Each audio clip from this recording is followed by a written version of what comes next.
भौतिक वस्तुओं की काफ़ी उन्नति हुई है, धन बढ़ा है, यातायात बढ़ा है, संचार साधन बढ़ा है। अपने कमरे में बैठे आप दुनिया के दूसरे कोने के दृश्यों को देखते हैं, वहाँ के सब प्रपंच को देखते हैं। इंटरनेट से तो सारा कबाड़ दुनिया का, अच्छाई भी थोड़ी मोड़ी उसमें रहती है। संचार साधन इतना बढ़ गया है कि हद है। लौकिक उन्नति काफ़ी हुई है। भारत देश भी उन्नत कर रहा है। यहाँ काम चोरी ज़्यादा है, घूसखोरी ज़्यादा है और मुफ्तखोरी ज़्यादा है, तो भी उन्नति हुई है। काम चोरी कम होती, मुफ्तखोरी कम होती, घूसखोरी कम होती तो और भारत उन्नत हुआ होता।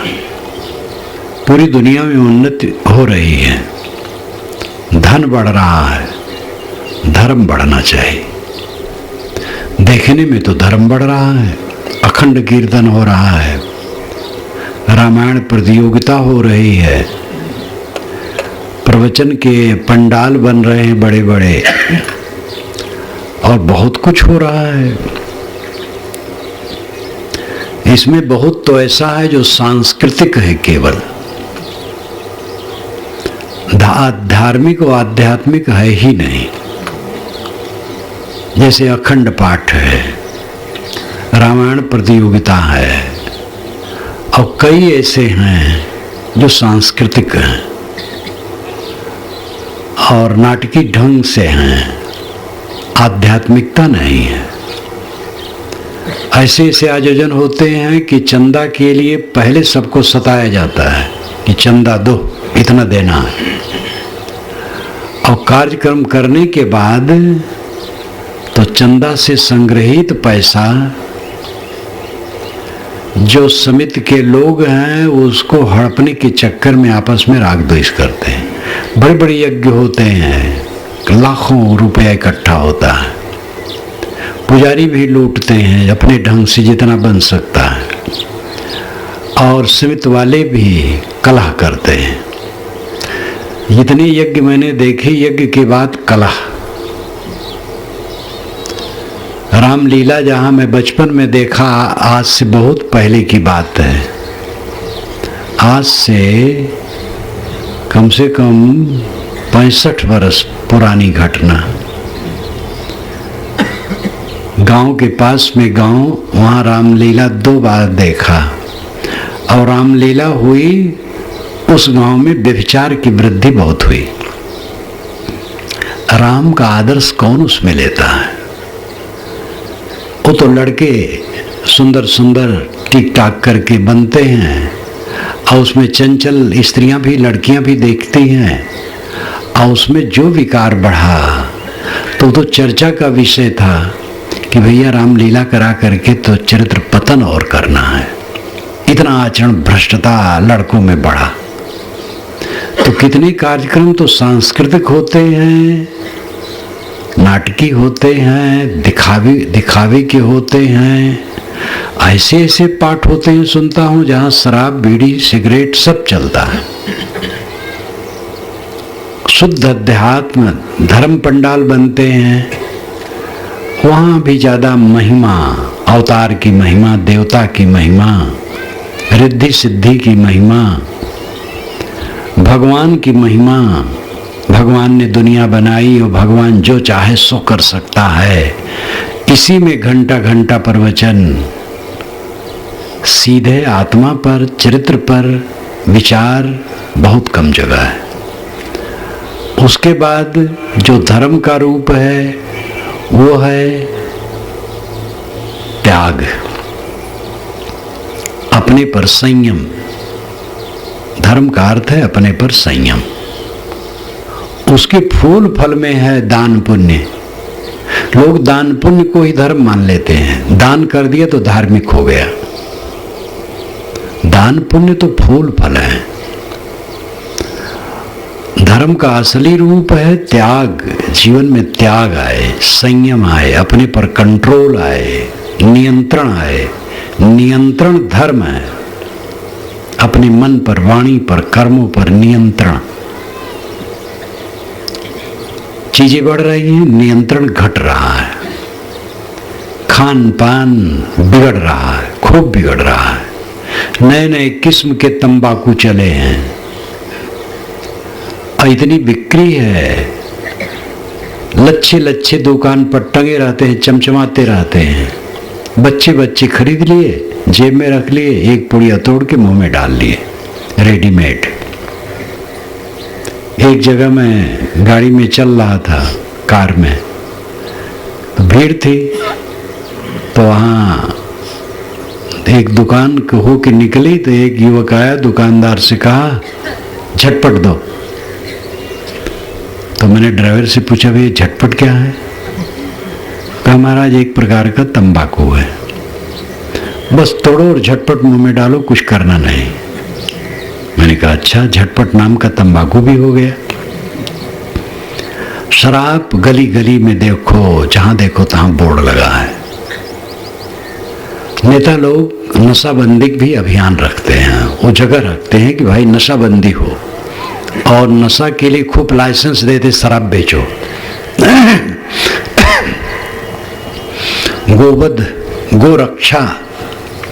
गोरक्षा अभियान भी सरकार चलाती है और एक ऊड़ खड़ा कर देती है, ये गोरक्षा के लीडर हैं।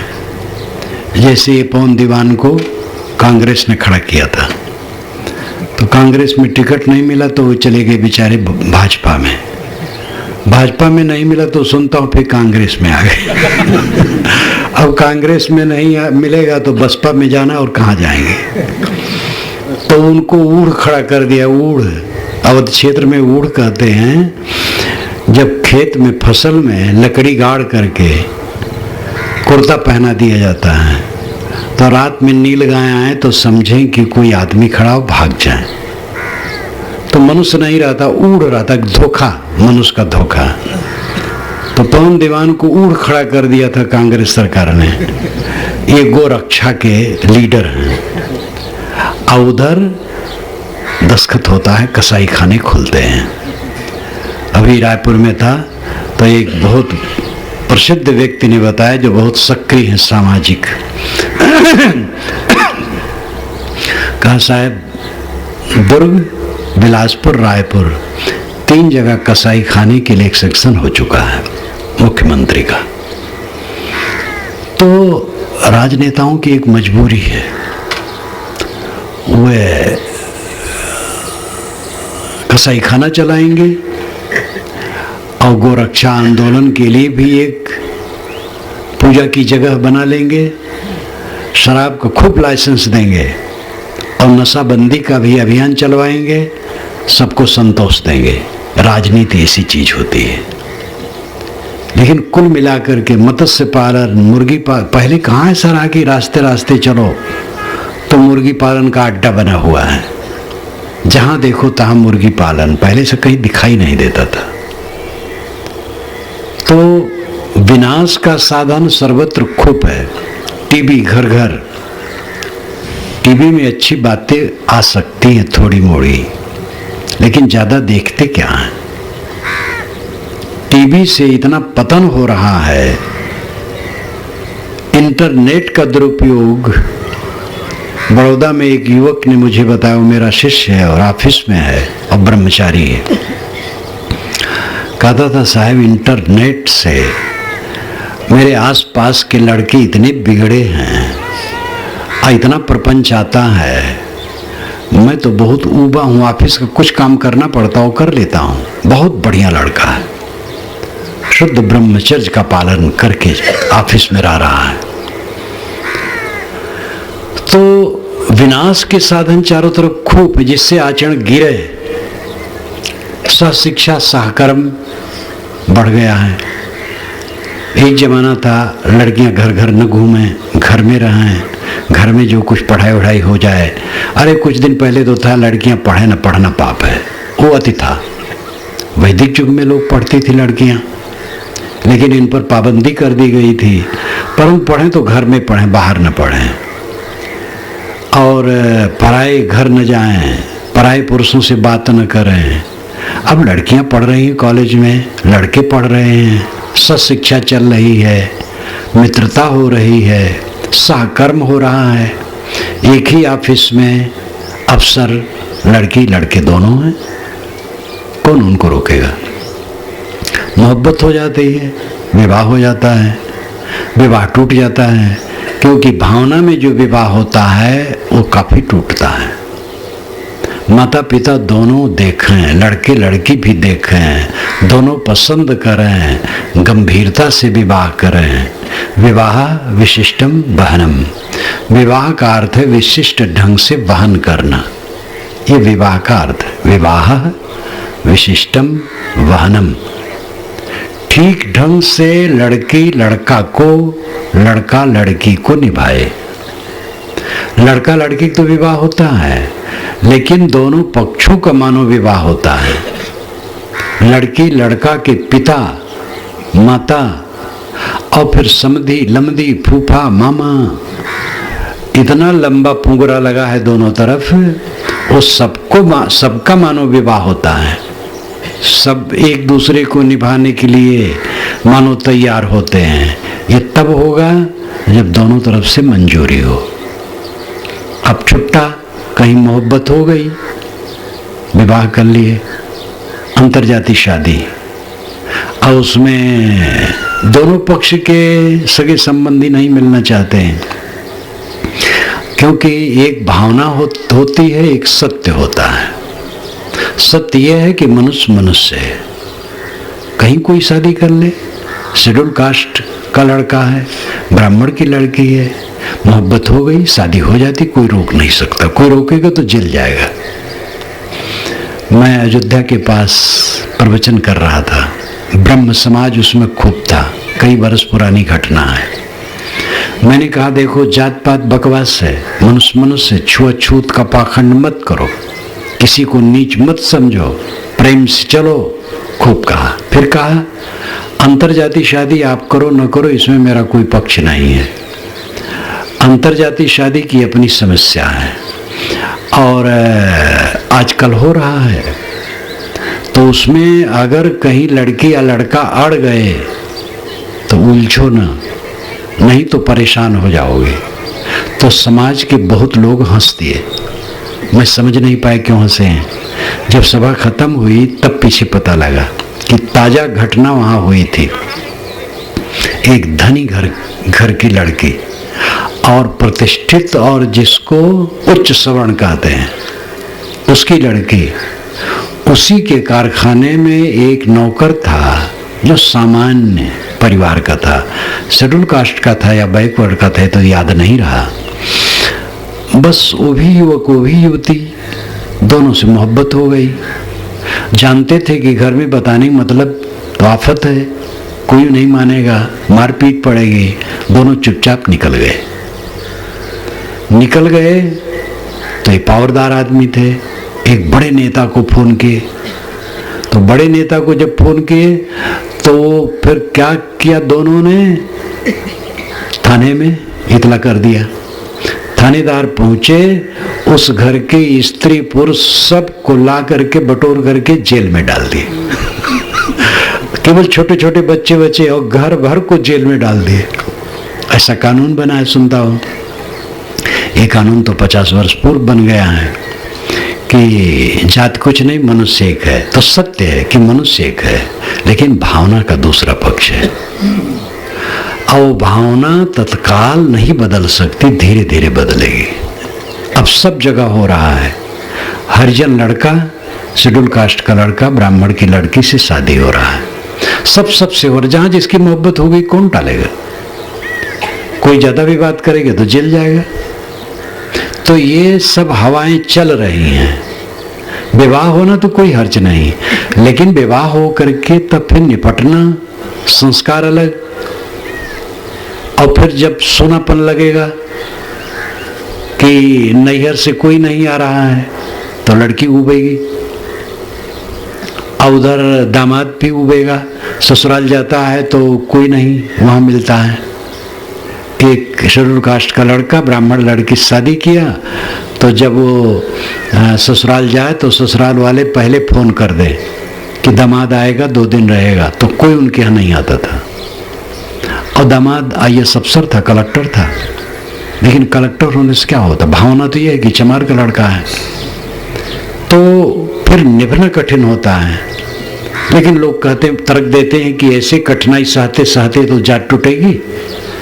एक लड़की तो भिलाई में मुझसे इतना बहस की, अपने भक्त की लड़की थी, सूट पहने खड़ी रहे और खूब बहस करे, कैसा आप तो कहते हैं जात पात कुछ नहीं। मैंने कहा अभी भी कहता हूँ, मानता भी नहीं हूँ।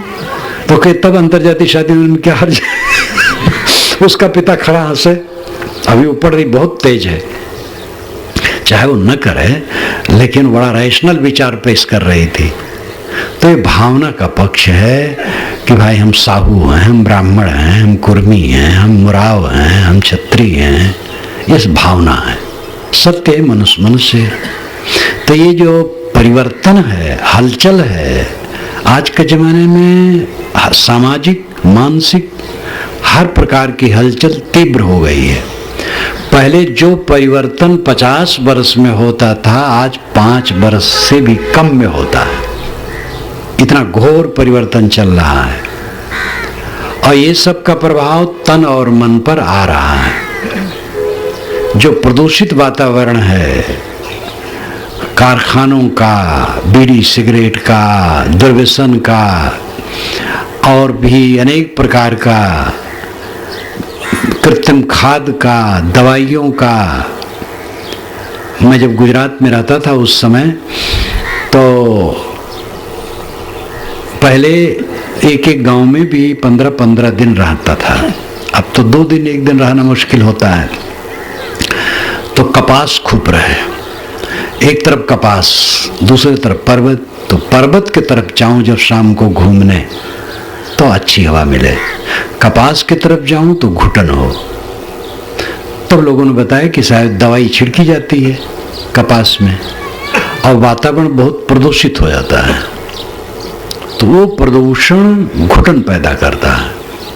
तो उत्पादन बढ़ा है, फल का, साग का, अन्न का, सबका उत्पादन बढ़ा है, लेकिन प्रदूषण बढ़ा है। तो खान पान, व्यवहार, बर्ताव, संचार, सब कुछ में बड़ी तेजी है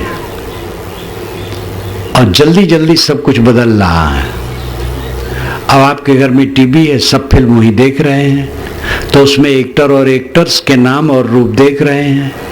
ऋषि मुनियों को जानते नहीं है, संतों महात्माओं को। आज के बाजारू महात्मा जो टीवी में बहुत आया करते हैं, जालसाज और विचित्र विचित्र, उनके खेलकूद भले देखे प्रपंच, और उसी में कोई विवेकवान भी है, सब तो जालसाज नहीं है। तो प्रदूषण का कारण चारों तरफ बहुत है। इस बीच में आपको अपनी जिम्मेदारी है, अपने को, अपने परिवार को संभाल करके रखो। आप बीड़ी पीते हो तो क्या चाहते हो, बच्चे बीड़ी पिए?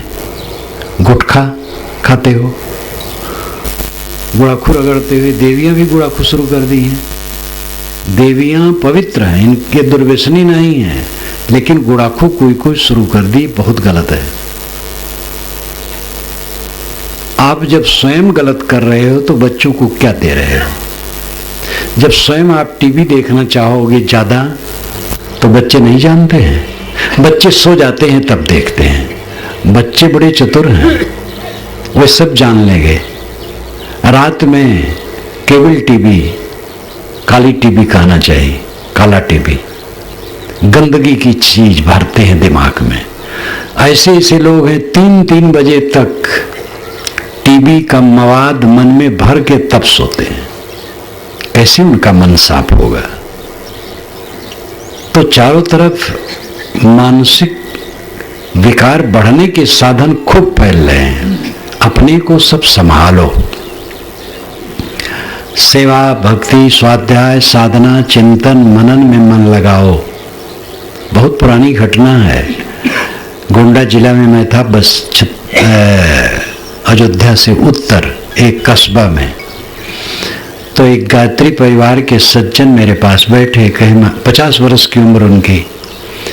कहे महाराज, हम लोग सब इकट्ठा बैठ करके कुछ भजन पूजन करते थे और पढ़ते थे, सब सुनते थे।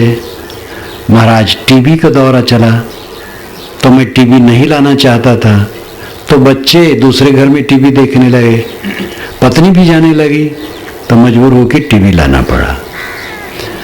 टीवी आ गया। एक दिन मैंने पत्नी से कहा आओ बैठें, भजन पूजन में लगे। कहे नहीं, आज एक प्रोग्राम अच्छा आ रहा है, उसमें मैं बैठूंगी टीवी में। अब बच्चे भी उसी तरफ हो गए। दूसरे दिन फिर कहा कि आज भी प्रोग्राम है, इसलिए नहीं बैठ पाऊंगी आपकी पूजा में। तीसरे दिन जब कहा तो नाखुश हो गई, तुम पूजा करते हो, टीवी में अच्छे अच्छे प्रोग्राम आ रहे। तो कहा कि साहब मैं चुप हो गया, तब से मैं अकेला हो गया। मैं अकेले पूजा करता हूँ, अकेले पढ़ लेता हूँ, अकेले ध्यान चिंतन कर लेता हूँ, घर वाले सब अलग हो गए। तो केवल उन्हीं का रोग ये नहीं है, सबका रोग बढ़ रहा है। अपने को संभालो। अगर लूट हो रही हो, डाका पड़ा हो, सब लूटा जा रहा हो, तो कुछ बचा लो, तो 10-20 दिन के लिए दाना पानी मिलेगा, फिर देखा जाएगा। जो बच जाए वही अच्छा है। तो ऐसे लूट चारों तरफ है, दुर्व्यसन दुर्गुण का और वातावरण के प्रज्वलन का। इसमें जितना बन सके संभालो। दूसरा पक्ष यह है कि आप अपने को पूरा संभाल सकते हैं। आज सतयुग है, कलयुग मत समझिए। आज आप जी रहे हैं, आप आज ही आपको कल्याण करने का अवसर है। आप चाहें तो अपने को पूरा संभाल लें। टीवी निरर्थक न देखें। विशेष साधक को टीवी देखने की जरूरत नहीं है। गृहस्थी में है, थोड़ा देख लिए कोई अच्छी चीज, नहीं तो ज्यादा अध्ययन मनन में मन लगाओ। सद्गुणों पर ध्यान दो, आचरणों पर ध्यान दो, अपने आगे पीछे सोचो। गृहस्थी में पति पत्नी गृहस्थी के रीढ़ है। पति पत्नी सदाचारी हैं और परस्पर प्रेमी हैं, सद्व्यवहार है आपस में, तो 3 पीढ़ी का मंगल होता है। ध्यान दीजिए,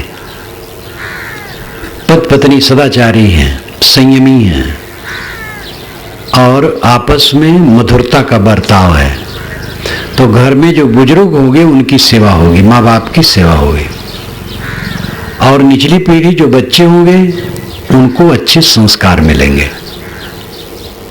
अब अगर माँ बाप दुर्व्यसनी हैं, दुर्गुणी हैं, विलासी हैं, कलहप्रिय हैं, विवादी हैं, तो माँ बाप की सेवा नहीं होगी और बच्चों को अच्छे संस्कार नहीं मिलेंगे। इसलिए गृहस्थी की रीढ़ पति पत्नी है। गृहस्थी का आरंभ इसी से होता है, विवाह से। 2 सृष्टि है, बिंद सृष्टि, नाद सृष्टि। बिंद सृष्टि गृहस्थों की है, नाद सृष्टि संतों की है। नाद यानी शब्द। गृहस्थी कैसे आरंभ होती है? वैसे गृहस्थ कहते हैं गृह में स्थित, जो घर में रहता हो, एक गृहस्थ की परिभाषा है। गृह क्यों कहते हैं? यास्क मुनि ने तो मालूम होता है जैसे मजाकिया व्यंग किया है। यास्क मुनि हुए हैं आज से 2800 वर्ष पूर्व। उन्होंने वेदों पर निरुक्त लिखा है। अपने निरुक्त में उन्होंने 22 निरुक्तकारों की चर्चा की है और उदाहरण दिया है, लेकिन उन 22 का कुछ पता नहीं लगता है। केवल यास्क मुनि का ही निरुक्त उपलब्ध है। वेदों को समझने के लिए वो अच्छा संबल है। तो उन्होंने कहा है गृहस्थ, गृह का अर्थ है जो पकड़ ले, और जितना लाके घर में धरो अपूर्ण लगे, जितना धरो लगे अभी पूरा नहीं हुआ, वो गृह। गृह जो पकड़ ले, और जितना ला के धरो हर समय कम लगे। 10 घड़ा दान होता था, 15 होने लगा, तो 20 हो तो अच्छा है। 20 हो गया तो 30, फिर 40, फिर 50, फिर ठिकाना नहीं कहाँ। तो गृह पकड़ ले और जितना लाके घर में धरो कम लगे, ये गृह का अर्थ है। यास्क मुनि ने कहा तो गृह का अर्थ तो निवास है जिसमें छाया मिलती रहा जाए, लेकिन निरुक्तकार ने मजाकिया परिभाषा की कि दुनिया की दशा ऐसी त्रिशुम फंस जाते हैं।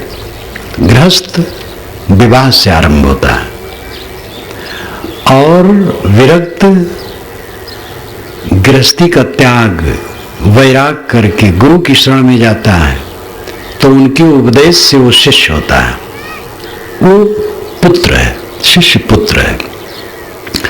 तो वहां वैराग मार्ग में गृहस्थी के बिल्कुल विपरीत है। अगर वो गृहस्थ भी रहा हो तो गृहस्थी छोड़ देता है,